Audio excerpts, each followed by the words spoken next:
kembali bersama kami di Prime Time Talk. Pemirsa, Asosiasi Pengusaha Indonesia (APindo) menyatakan dampak dari paket ekonomi pertama yang dikeluarkan pemerintah pada September lalu yang belum dirasakan oleh pengusaha. Pemerintah diminta segera mengeluarkan kebijakan ekstrim untuk menstabilkan ekonomi nasional. Usai bertemu Presiden Joko Widodo di kantor Presiden, Ketua APindo Bapak Haryadi Sukamdhani mengatakan memberikan masukan untuk menggerakkan perekonomian di sektor real. APindo mengungkapkan belum ada dampak positif dari paket kebijakan ekonomi pertama yang dikeluarkan Presiden pada bulan September lalu.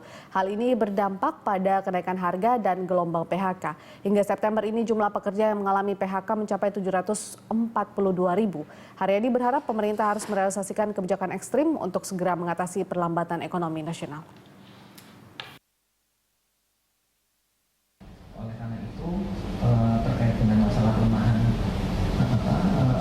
rupiah ini kami berpendapat bahwa sekarang yang paling penting adalah bagaimana kita mendorong sektor real di dalam negeri ini bergerak dengan cepat, dan antara lain adalah bagaimana kita meningkatkan substitusi impor itu ataupun barang-barang impor itu bisa diproduksi di dalam negeri. Ini memang harus ada kebijakan ekstrim, karena kalau tidak kita terbelenggu oleh pelemahan rupiah, akhirnya kita malah bisa kolaps semua. Dan sebetulnya kita sangat mempunyai potensi untuk kita bergerak karena likuiditas di perbankan itu cukup tinggi. Jadi artinya dana masyarakat yang disimpan di bank itu cukup besar, yang itu sebetulnya bisa menggerakkan ekonomi. Ya, dan selain Ibu Nina dan juga Mas Wijayanto, kita juga bergabung dengan Bapak Ade Sudrajat di ujung telepon, Ketua Asosiasi Pertekstilan Indonesia. Halo Pak Ade. Iya, selamat malam Pak Wijayanto. Ya, baik. Pak Ade, ini menanggapi tentang paket kebijakan ekonomi jilid 2 yang baru saja diluncurkan oleh pemerintah. Tanggapan Anda dari mewakili pihak pengusaha bagaimana Pak? Apakah ini sudah cukup ekstrim Pak?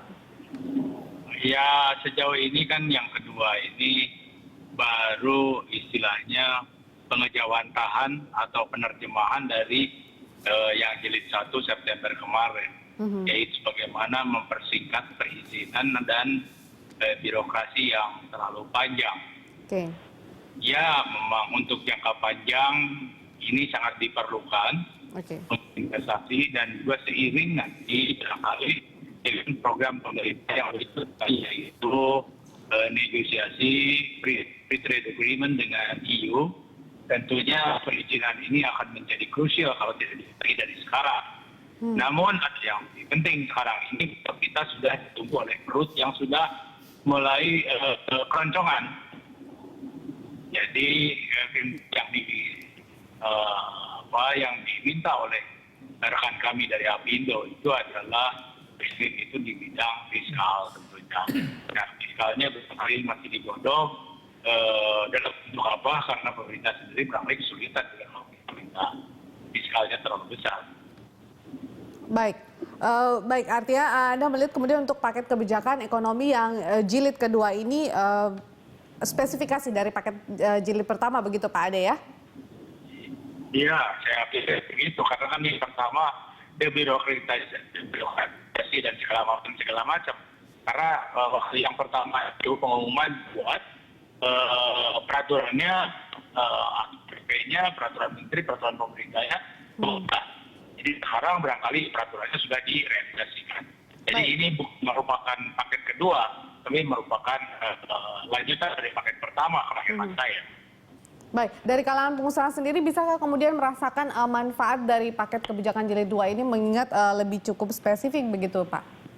Ya, saya kira ini harus ya tadi lebih ekstrim lagi. Kita lebih ekstrim, yang kita minta adalah stretching atau apa yang lebih longgar sehingga kita bisa bernapas dulu agak lega. Karena ini terus terang berbeda kondisinya. Stretching ini bisa ke kita juga ke masyarakat. Tapi kalau ke masyarakat berarti menurunkan harga BBM itu cukup bagus untuk meningkatkan daya beli dari produk-produk industri maupun produk-produk manufaktur lainnya. Baik, menurut Anda itu yang lebih konkret dan lebih dirasakan begitu manfaatnya secara cepat begitu ya Pak Ade ya? Iya, jadi ekstrim. Yang dimaksud ekstrim itu yang tadi nurunin harga listrik, nurunin BBM, itu kan ekstrim. Ya, sehingga kita bisa betul-betul berdaya saing dan hidup kembali, bersemangat kembali. Gitu. Oke, baik Pak Ade, saya ke Ibu Nina dulu. Ibu Nina, kalau memang melihat paket kebijakan jilid kedua ini memang artinya masih terhitung mungkin jangka panjang dan juga agak lebih luas dibandingkan kemudian manfaat yang bisa dirasakan secara nyata oleh baik itu pihak pengusaha ataupun juga masyarakat kecil dan menengah begitu. Tanggapan Anda bagaimana, Bu? Iya, kalau yang tadi saya sebutkan investasi yang sebelumnya itu memang akan menengah dampaknya karena memang perlu perbaikan regulasi dulu gitu. Karena kewenangannya tidak melulu di pusat tapi ada di provinsi dan di kabupaten kota. Nah, yang efektif itu sebetulnya memang yang kewenangannya ada di pusat, kebijakan moneter dan kebijakan fiskal. Jadi kalau moneter itu dia bisa mengatur apakah suku bunganya begitu yang diturunkan sehingga nanti bunga acuan itu akan membuat insentif bagi pengusaha untuk investasi gitu ya. Jadi kalau kita lihat yang dilakukan kenapa Fed di Amerika itu tidak berani mengumumkan itu alasannya sederhana, kalau nanti kita umumkan naik nanti lapangan kerja kita akan memburuk begitu. Kekhawatiran itu tetap ada walaupun Amerika sudah tumbuh begitu ya. Jadi ini kita lihat negara sebesar itu aja sangat hati-hati gitu ya untuk mau mengumumkan suatu angka kenaikan ya. Apalagi negara kita yang seperti ini kan tentu kita kalau kita bicara pertumbuhan ekonomi kita akan hati-hati sekali membalance dengan keadaan PHK begitu ya. Jadi itu yang argumennya Fed Amerika untuk tidak menaikkan dan sebaiknya Indonesia bisa hati-hati melihat apakah bisa efisiensi dari perbankan sehingga suku bunga itu menurun. Ya ini penting. Nah yang kedua itu adalah fiskal. Kalau fiskal memang PMK, Peraturan Menteri Keuangan, itu adalah di tangan pusat. Jadi apapun kebijakan fiskal, apakah mau memberikan insentif lewat tax holiday, tadi disebutkan PPH, itu akan efektif kalau segera diberlakukan. Misalnya hari ini sudah keluar PMK-nya, maka selesai. Dia langsung efektif berlaku per hari ini, katakan. Nah itu yang kita harus hati-hati lihat, yang mana yang PMK yang sudah siap untuk segera berlaku gitu kan. Karena kalau tadi tax holiday itu kan ada waktu dulu 45 hari, tadi dikatakan nanti akan perlu pengecekan dan seterusnya ya. Jadi itu teks tidak sesederhana itu gitu ya. Jadi mungkin yang kita bayangkan apakah ada insentif-insentif lain yang segera berlaku. Ya tadi kan mau dapat yang bunga deposito tadi kan setelah diperiksa dulu gitu. Jadi ada proses lah kira-kira ya. Jadi kita bisa bayangkan seperti itu. Kalau 45 hari berarti masih bulan depan lah gitu. Apa 2 bulan lagi karena ini kan September, Oktober, November gitu. Nah, jadi kita lihat dua aspek itu yang bisa di tangan pemerintah pusat. Kalau yang seperti investasi, izin perizinan ini agak kompleks karena kan dibuat satu pintu PTSP. Nah problemnya di pusat itu memang maunya kalau bisa selesai di situ, tapi kan di daerah kan merasa ada kewenangan-kewenangan daerah. Jadi aturan pusat ini yang harus diacu. Katakanlah Depdagri bisa mengatakan perizinan harusnya seperti apa begitu sehingga jadi acuan di Depdagri-nya, nanti keuangan juga dikaitkan dengan peraturan-peraturan. Nah ini yang saya lihat perlu hati-hati karena mungkin kita bisa balik. Kalau seandainya pemerintah bisa mengatakan daerah mana yang sudah efektif bisa 3 jam tadi. Katakan percontohannya DKI Jakarta. Di DKI Jakarta 3 jam izin usaha keluar. Yang jenis apa? Jenis restoran misalnya. Nah kalau itu bisa dibuat showcase gitu ya, pertunjukan begitu ya.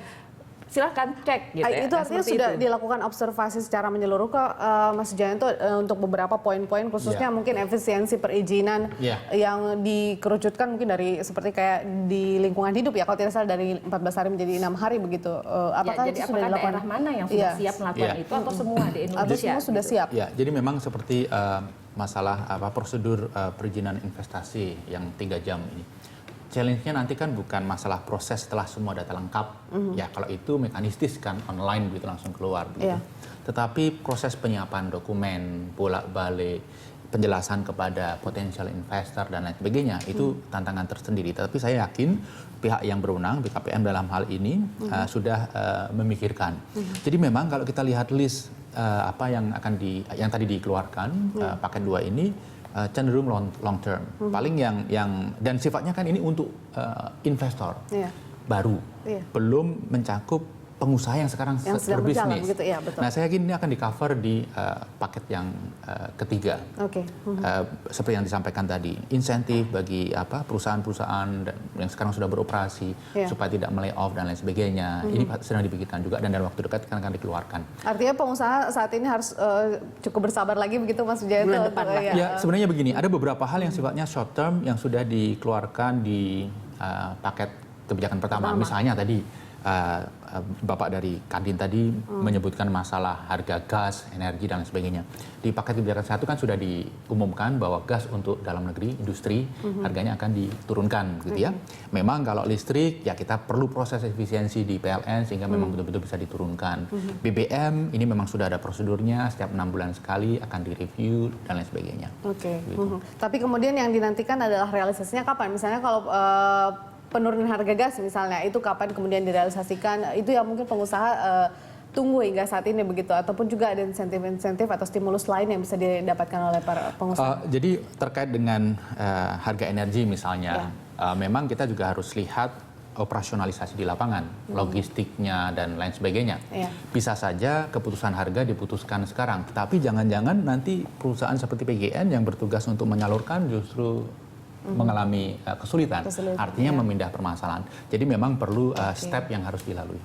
Berarti memang harus bersabar. Yang penting ini kemudian dibuat secara sistematis begitu dan cukup solutif ke depannya. Kita masih akan melanjutkan perbincangan di segmen berikutnya. Pemirsa tetaplah bersama kami di Prime Time Talk.